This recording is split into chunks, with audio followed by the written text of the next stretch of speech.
Doctor साहब, आजकल बदलते मौसम के अनुसार जो लोगों को सर्दी खांसी जुकाम हो रहा है, छाती में साए साए की आवाज जो उनके आ रही है, तो घरेलू उपाय क्या है जिससे हम उनको कम कर सकते हैं?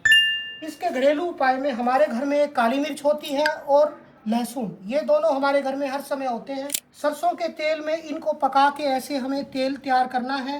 इस तेल की हमें छाती के ऊपर मालिश करनी है और साथ में काली मिर्च और शहद का जो चूर्ण है उनका मिलाकर आप पेस्ट बना लीजिए और उसको रात को सोते समय एक बार दूध के साथ या गर्म पानी के साथ लेकर आपको सोना है। इस इलाज से आपको 7 दिन में फ़ायदा हो सकता है और पूरी तरह आप ठीक भी हो जाएंगे। अगर फिर भी कोई दिक्कत रहती है तो नेचर हॉस्पिटल में हमसे आप संपर्क कीजिए।